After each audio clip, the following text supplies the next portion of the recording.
morning, students. Today we are going to start with our Unit 2.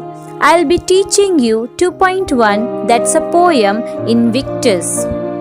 The meaning of Invictus is unconquerable or undefeatable.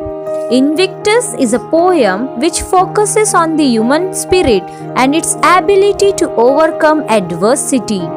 It is a rallying cry for those who find themselves in dark and trying situations, who have to dig deep and fight for their lives.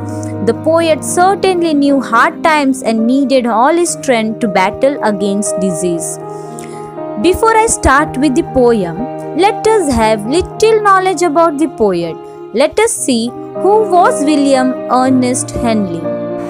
William Ernest Henley was born in Gloucester, England on 23rd August 1849. He was diagnosed with tuberculosis at the age of 12 and went through years of pain and discomfort. He wrote Invictus whilst in hospital undergoing treatment for tuberculosis of the bone, specifically those in his left leg, which he had to be amputated from the knee down. Henley's personal experience on the operating table and in a hospital bed facing possible death certainly helped him create one of the most popular poems in the English language. In 1902, Henley fell from a railway carriage. This accident caused his latent tuberculosis, that is hidden tuberculosis, to flare up, and he died on 11th of July 1903 at the age of 53. So this was all about our poet. Now let us move towards our poem, that is Invictus. This poem has 4 stanzas. It is a very motivational and inspirational poem. Before we begin with the explanation or analysis of this poem, let us recite the poem once. 2.1 Invictus. Out of the night that covers me, black as the pit from pole to pole, I thank whatever gods may be for my unconquerable soul. In the fell clutch of circumstance, I have not winced nor cried aloud.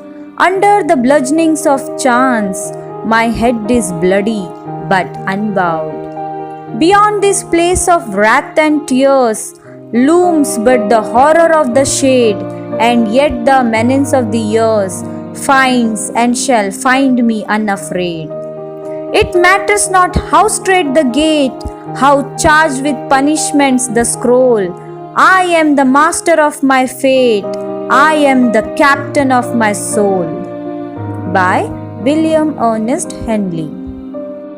Children, now we are going to study the poem line by line. So let us start with the first stanza, which is, out of the night that covers me, black as the pit from pole to pole, I thank whatever gods may be for my unconquerable soul.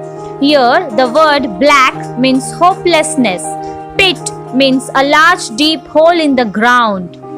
Pole to pole means from all sides. Unconquerable means undefeatable. In the first line, we can see the imagery is very strong.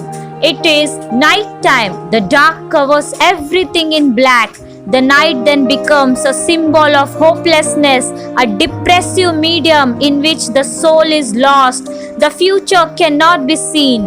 In the second line, the black pit suggests that there was a deep depression, a spiritual darkness covering his whole world. Here, the speaker admits that his life has no ray of hope. Rather, his future seems to be as dark as a pit. And lines 3rd and 4th acknowledge that help was given somewhere, somehow, perhaps by a god or a specific creator.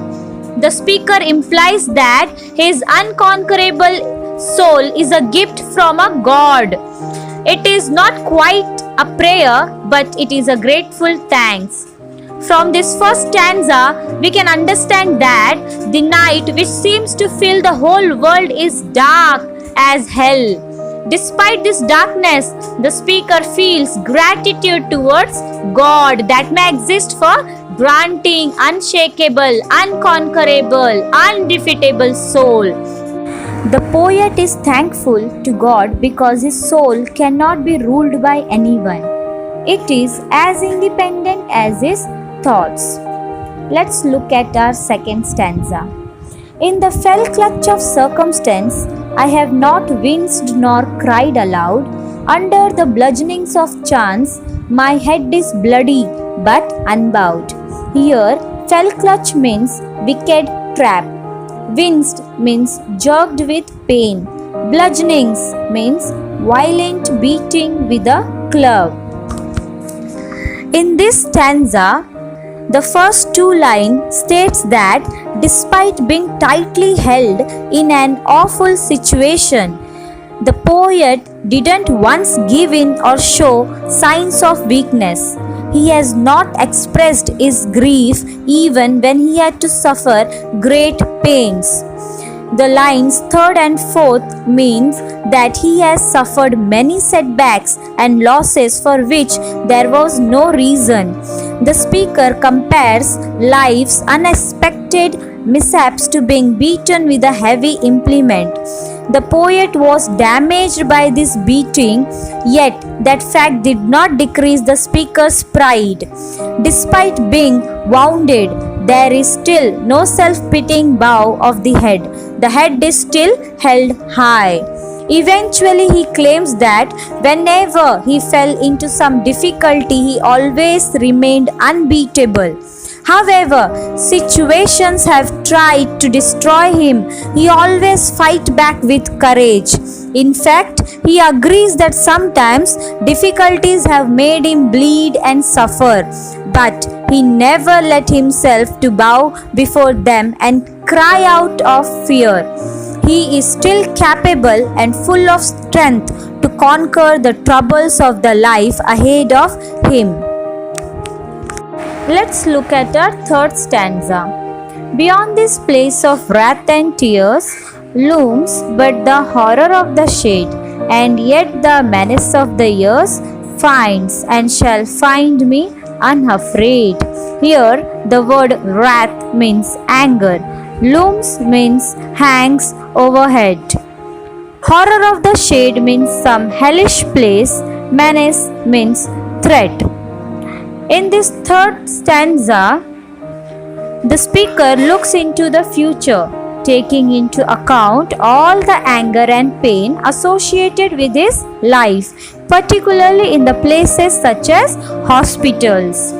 Here, he tried to look into an afterlife which is filled with horror. The horror of the shade could be some hellish place of dark where depression and threatful thoughts lies. Unfortunately, the future's only certainty is death, which hangs over the present like a terrifying shadow. However, the speaker once again states that the threat of inevitable suffering means unavoidable suffering does not and never will frighten the speaker. In fact, the speaker has been unafraid throughout the ordeal, which has lasted years and will continue to show a brave face. The poet will remain fearless even in the face of death and what comes after. This is our last stanza, that is fourth stanza. It matters not how straight the gate, how charged with punishments the scroll. I am the master of my fate. I am the captain of my soul. Here the word straight means narrow, charged means cost, scroll means list, master means in charge.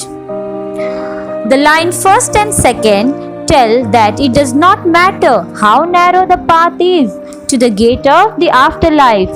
The poet will make it with no problems, and when he is being judged, no matter how many punishments are listed, he is ready to pay for it. The lines third and fourth mean that he takes responsibility for everything that happens in his life. His actions are the result of his own feelings. Moreover, it declares whether a person believes in heaven and hell or not.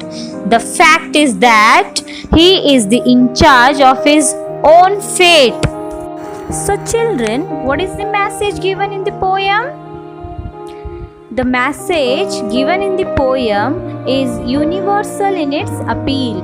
It says quite empathetically that it doesn't matter who you are, believer or not, you can overcome dark times by being brave and never losing faith in your own soul's strength. The poem motivates the readers to understand the fact that nobody can control our lives. Here, the poet concludes his poem with a note that one should become the friend, philosopher, and guide of one's own soul. So, children, this was all about the poem. I hope you might have found it beautiful. Hope to see you soon. Till then, stay home, stay safe.